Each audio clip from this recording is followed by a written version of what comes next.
Ова инаку четврти земјотрес, кој оваа година е регистриран на територијата на Македонија со магнитуда поголема од 3 степени.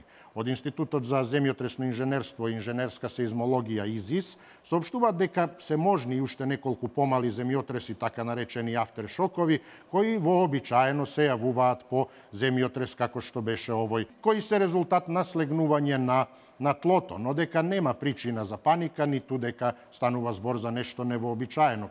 Овие релевантни институции постојано вршат анализи околу потенцијалниот ризик од земјотрес. Територијата на нашата држава е, ако може така да се каже, раздробена со бројни длабински пукнатини, раседи и блокови, и тие се изразито нестабилни.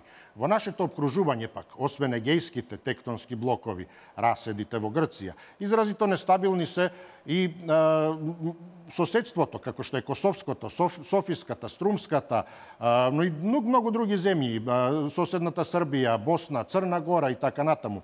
Потврда за тоа се и силните земјотреси во овие подрачја кои достигале и до 7 степени според Рихтер, односно и до 10 степени според Европската макросеизмичка скала. Она што е битно за нас, за Македонија, и што е во исто време утеха, е тоа што најголемиот дел од територијата на Македонија се наоѓа во зоната на умерена сеизмичност.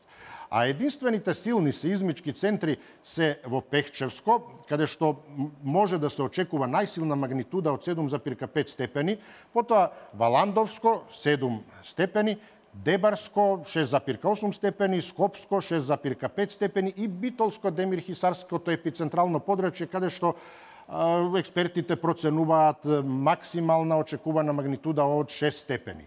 Но секако големината на очекуваната максимална магнитуда не мора да е во корелација со појавените штети и уништувања, што пак зависи секако од начинот и квалитетот на градба, поставеноста на објектите, нивната инфраструктура, начинот на домување и слично.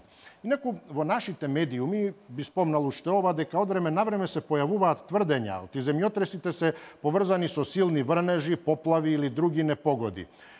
Колку и да коинцидира тоа со и неодамнешните поплави или поплавите во 1962 година, по кои следуваше во 1963 година катастрофалниот скопски земјотрес, сепак кога станува збор за тектонски земјотреси кои се доминантни и обично најсилни, експертите сепак не уверуваат дека таквата поврзаност воопшто не постои. За жал, краткорочна прогноза од друга страна на земјотреси не постои, како и во метеорологијата, но може да се очекуваат послаби потреси во наредниот период, кои што не би требале да предизвикуваат паника, не уверуваат експертите, и оваа сеизмичка активност може да потрае уште некое време.